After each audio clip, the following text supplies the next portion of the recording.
Freedom! Welcome, Freedom family. We're here finally through with section 2 in the CDL Commercial Driving Handbook. Not gonna lie, section 2 is thick. There's a lot of information, and so let's get right to it. This is just an overview. This is helping me study. I'm not an expert, I'm not a teacher, but hopefully this helps you.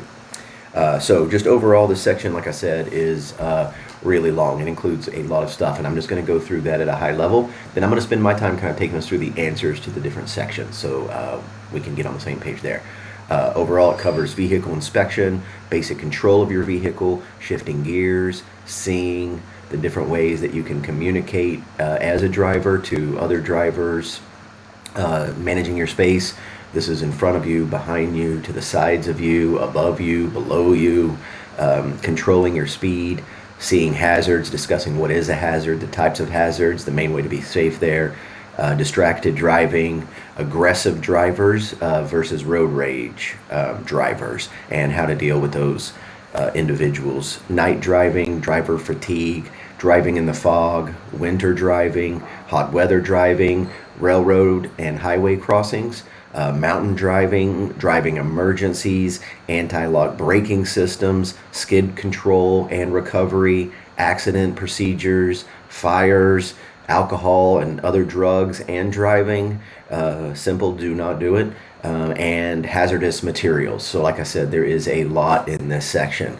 Let's get right to the first section questions, which is for 2.1. What is the most important reason for doing a vehicle inspection?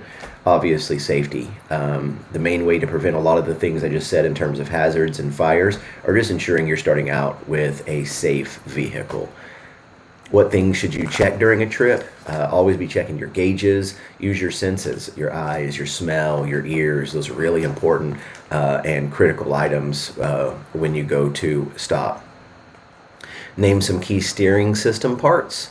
You've got your steering wheel, tire rod, steering arms, steering wheel, shaft, gearbox, pitman arm, drag link, spindle, and steering rod knuckle. Next question, some more suspension system defects. The main ones that we saw in the chapter 2.1, broken leaf springs, loose leaf springs, and a leaking shock absorber. Next question, what 3 kinds of emergency equipment must you have? You must have your emergency triangles, your fuses, and a fire extinguisher. There will be more on that later in the chapter about the types of fire extinguishers, but you must have one. Okay, moving right along. What is the minimum tread depth for front tires? That is going to be 4/32, and that must be for all areas of that tire tread in the front. For the back, it's a little bit less, 2/32. Again, it's measure around all different parts of the tire, and you'll use a gauge to do that. Name some things you should check on the front of your vehicle during the walk around. There's a lot more than this, but you're going to want to look at the condition of your front axle, the steering system that we just discussed, the windshield, your lights, your reflectors. You're going to want to look at your turn signal lights are clean, your operating lights are clean. You want them to be amber or white. Let's see, next question here. What should the wheel bearing seals be checked for? You want to make sure they're not leaking. If they're leaking, that is bad, and that means they are not going to work properly and could cause fires. How many red reflective triangles should you carry? You're going to want 3. You'll see again in this chapter, one at 50 foot, one at 100 foot, and one at 200 foot. Some exceptions there depending on if you're on a hill or a turn, but basically you're going to want 3. How do you test hydraulic brakes for leaks? You pump the brake pedal 3 times, firmly hold the pedal down for 5 seconds, and it should not move. It should not continue to go down. If it does, that means you have a leak and you should get that repaired immediately. Can you bring vehicle inspection memory aids with you to the test? No, you cannot. And finally here, why put the starter switch key in your pocket during pre-trip inspection? Simple, that means it's not in the truck. And if it's not in the truck, that means nobody can start it and move it while you are outside of the truck. And so this is to ensure you don't get hit and keep things safe. Okay, continuing on to 2.2 and 2.3 CDL knowledge test questions. Number one here, why should you back towards the driver's side? This is simply so you can see better. They mention that it's ideal even if you have to go around the block or change your route a little bit. If you can situate your truck so that you are backing while using the driver's side, you're going to avoid a lot of accidents. What is a pull up? Pulling up is just moving in the forward position to reposition your vehicle as needed. Be warned that if you have to do it more than 2 or 3 times, you will find yourself being made fun of, probably. I have seen it in a lot of videos where they've shown people pulling up 10 times. Personally, I don't give a crap. I'm going to go slow and I'm going to be safe, and I'm really not worried about people making fun of me. If stopped on a hill, how can you start moving without rolling back? Really, it's a two-part step. You're going to want to partially engage the clutch before releasing the brake. That'll just ensure that as the brake is getting released, the transmission is getting engaged and not allowing you to roll back. Side note on this one, if you roll back at all in your driver test, you fail. So this one is important. How many steps to an inspection method? There's 7 steps. When backing, why is it important to use a helper? Safety, you have blind spots you can't see. What's the most important hand signal that you and the helper should agree on? Stop. What are 2 special conditions where you should downshift before entering a curve or going down a hill? And there is a lot of detail in section 2 around these, so it is important to go through that thoroughly. When should you downshift with an automatic transmission?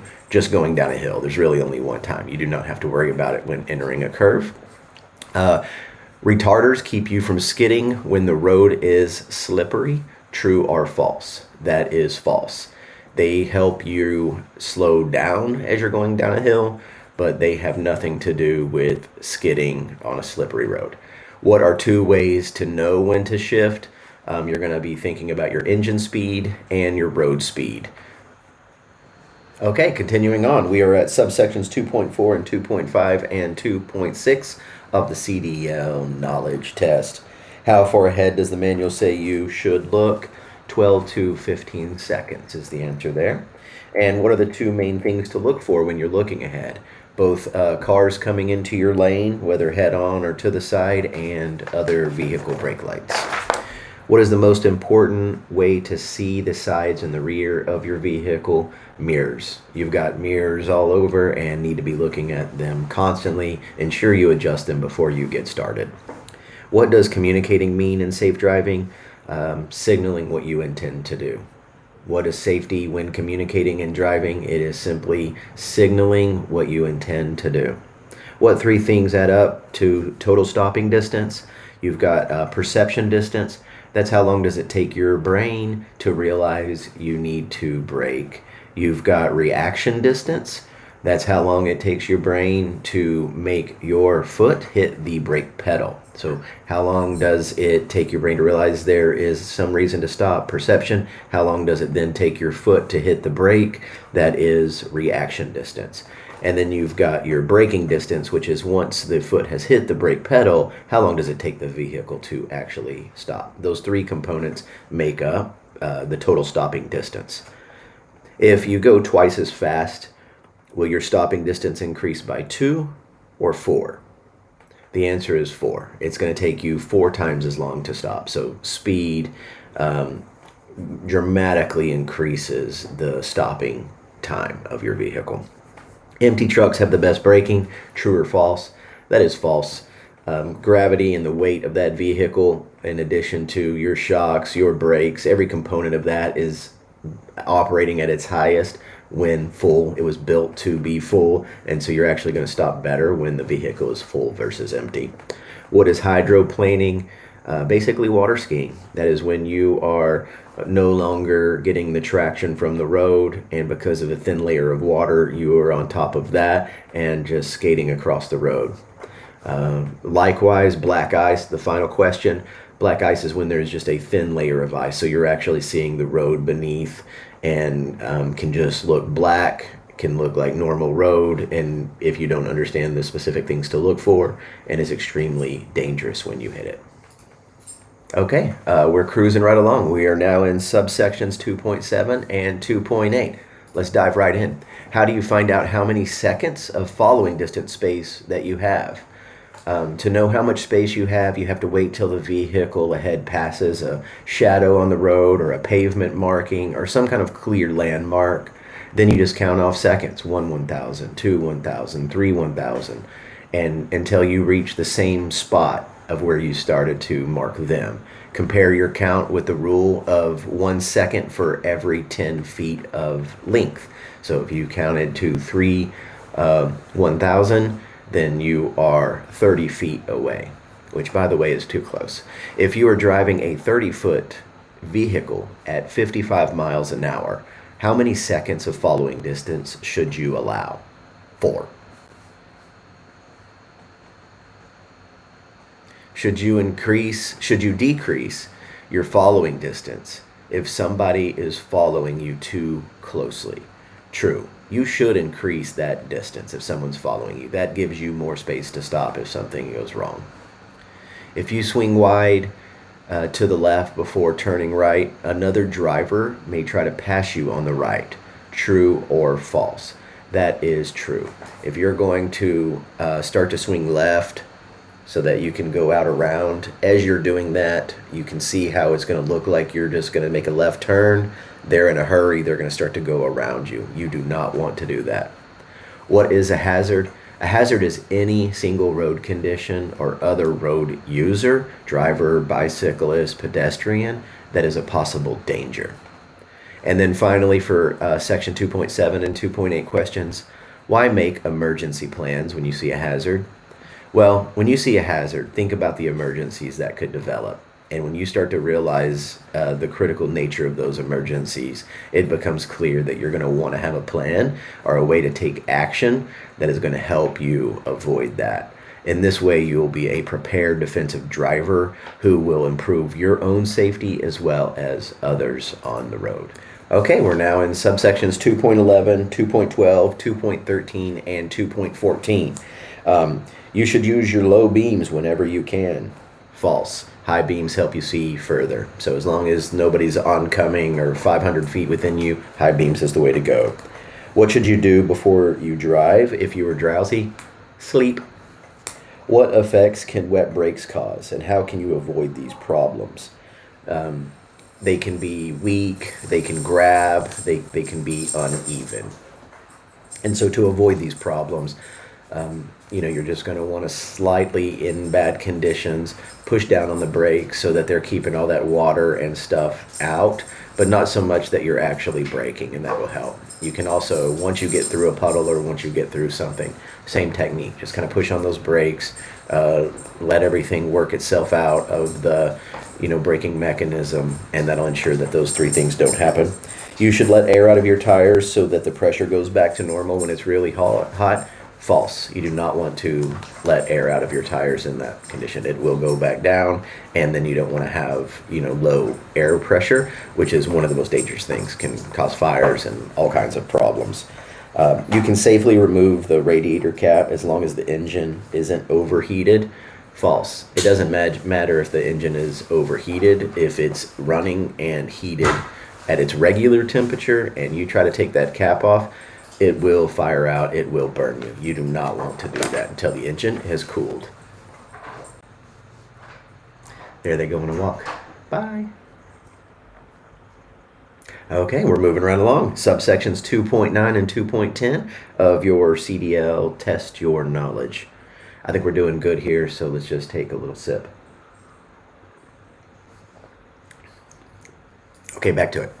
What are some tips to follow so you won't become a distracted driver? There is a lot of them, but it's going to be things like no cell, no CB. You want to become familiar with all your in-vehicle electronics, your phone, your radio stations, your GPS equipment, and all of that prior to starting to drive. So you won't be a distracted driver. How do you use your in-vehicle communications equipment cautiously? You're going to want to keep them close and hands-free. Even then, you want to be really careful, but if you have to reach for it or if you have to hit more than one button you can get fined, and if it happens again, those fines go up, and you can start to get suspended from being able to drive. So it's important to keep it close and hands-free if you're going to do it. How do you recognize a distracted driver?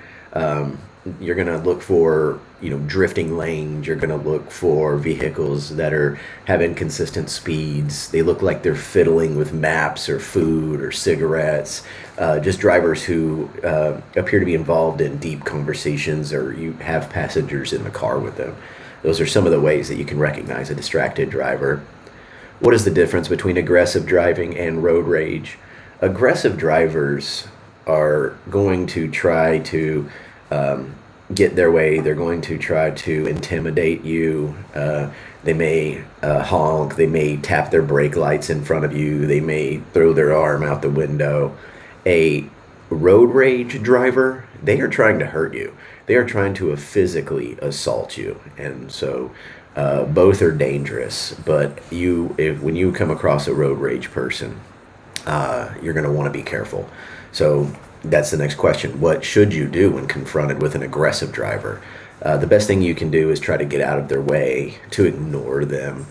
Don't let your pride get a hold of you. Don't show them that you're a world champion MMA fighter. Don't challenge them. You just want to avoid eye contact. And when you get to a safe place, you want to report them. Number 6, what are some of the things you can do to reduce your stress before and while driving? The best thing you can do is, to try to relax. You can listen to calming music, easy listening music. You don't want to allow yourself to get distracted on your cell phone or eating, but you want to understand ahead of time what kind of obstacles may be in your way on the trip. Traffic, road delays, and have that understanding and baked into whatever timeline you're on. And that way you're not getting upset as those things come out of the blue and trigger you. Those will help you stay calm, but both before and while you're driving. Okay, continuing on. CDL subsections 2.15 and 2.16. 6 questions here, or 5 questions here. What factors determine your selection of safe speed when going down a long, steep downgrade? Most important considerations are going to be your weight, the length of the grade, and the steepness of the grade. So your truck's combined weight, the length of the grade, and the steepness of that grade. Along with road conditions and weather are major factors. What should you be in the proper gear? Why should you be in the proper gear before starting down a hill? Because once you try to downshift, and if you were to be in an improper gear and need to take it out of gear, you may not be able to get it back in gear. And then you have lost the main mechanism, engine braking, to slow you down when going down a hill. Extremely dangerous. So if you ensure you're in the right gear to begin with, you're not going to need to do that, and you're not going to lose your main braking mechanism, followed by, of course, your actual brakes. Describe the proper braking technique when going down a long, steep hill. Well, basically, you're going to want to brake softly until you are going 5 miles an hour under the speed that you're trying to go. Once you're going 5 miles, you want to release the brakes. That's going to allow them to cool. You're going to continue using your engine brakes and other mechanisms. And once it has gone back up to the speed that you intend to be traveling, you're going to want to repeat that. Again, tapping on the brakes until you slow down 5 miles below what you want to do, letting off, allowing them to cool. Speed builds back up to the main speed you're trying to go. You're hitting those brakes, speed going down, and you're just repeating that. What type of vehicles can get stuck on a railroad, highway crossing? Lowboys, car carriers, those livestock possum bellies, single axle tractors pulling a long trailer can all get stuck on highway railroad crossing. How long does it take for a typical tractor trailer unit to clear a double track? It takes about 14 seconds to clear a single track and more than 15 seconds for that double track. Okay, hey, keep grinding. We're grinding. This is long. Most of you have probably gone, I'm sure. We're in sections 2.17, 2.18, and 2.19 of your CDL Test Your Knowledge. 1, stopping is not always the safest thing to do in an emergency. True. You can go around faster than you can stop in rare occasions where that is what you have to do. That will be the safer plan of action. What are some advantages of going right instead of left around an obstacle? 1, if you're going left, you could push other cars left, and that could push them into oncoming traffic. That is bad. So that is one reason that going right is better. Also, when you go right, there's often a shoulder or grass or something that's a lot safer for you to move on to. What is an escape ramp? These are ramps that are built into steep downgrades that allow you to exit the main road, and they're usually covered with something that's going to slow you down, some kind of rock or material that when you're driving over it is going to help you slow down. Where they can, they'll also turn and go up a hill, so that'll also help you. If a tire blows out, you should put the brakes on hard and stop quickly. False. If a tire blows out, you do not want to immediately hit your brakes at all. That can cause you to lose control. What do you know if your vehicle has anti-lock? Oh, how do you know if your vehicle has anti-lock brakes? There's a light that comes up on your dash for a second or two, and then also the trailer on the driver's side, either in the front or back, will have a little amber light that will let you know. What is the proper braking technique when driving a vehicle with anti-lock brakes? Normal. You're braking normal. Anti-lock brakes, as this next question says, how do anti-lock brakes help you? They don't help you with the actual braking and the slowing down and preventing skids. They just help you from having the wheels and tires lock up. So as you push the brakes, if it becomes where they're about to lock up, they will stop that from happening. They will pump them for you in a way that is better than what a human can do. Okay, subsections 2.0 and 2.1 of your CDL Test Your Knowledge section. What are some of the things to do at an accident scene to prevent an accident?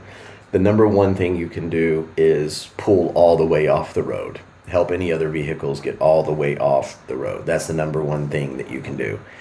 Second, you're going to want to call for help.